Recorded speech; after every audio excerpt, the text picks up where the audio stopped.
بسم اللہ الرحمن الرحیم۔ السلام علیکم ورحمۃ اللہ وبرکاتہ۔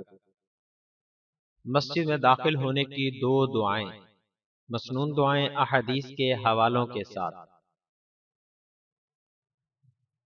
دعا اور حوالہ۔ آج کی اس ویڈیو میں آپ دوستوں کے سامنے مسجد میں داخل ہونے کی دو مشہور دعائیں پیش کی جا رہی ہیں۔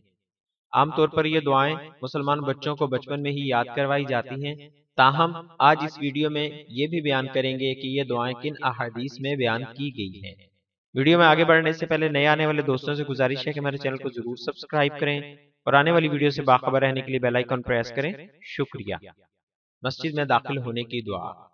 رسول اللہ صلی اللہ علیہ وآلہ وسلم نے فرمایا، جب تم میں سے کوئی مسجد میں داخل ہو تو وہ کہے، اللہم افتح لی ابواب رحمتک۔ ترجمہ، اے اللہ کھول دے میرے لیے دروازے اپنی رحمت کے۔ یہ دعا صحیح مسلم کی حدیث نمبر 1652 میں بیان کی گئی ہے۔ دعا نمبر 2۔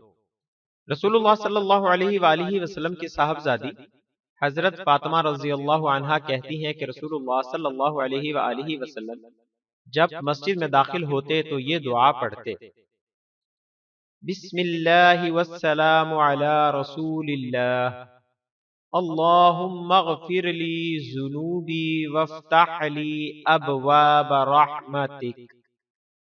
ترجمہ، میں اللہ کا نام لے کر داخل ہوتا ہوں اور رسول اللہ پر سلام ہو، اے اللہ میرے گناہوں کو بخش دے اور میرے لیے اپنی رحمت کے دروازے کھول دے۔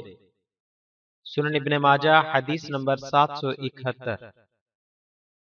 حاشیہ، رحمت سے اخروی نعمتیں اور مغفرت مراد ہے۔ فضل دنیاوی نعمت اور رزق دونوں پر بولا جاتا ہے۔ آخر میں آپ دوستوں سے گزارش ہے کہ ہماری حوصلہ افزائی کے لیے ہماری ویڈیوز کو لائک اور شیئر ضرور کریں۔ شکریہ۔ جزاک اللہ خیرہ۔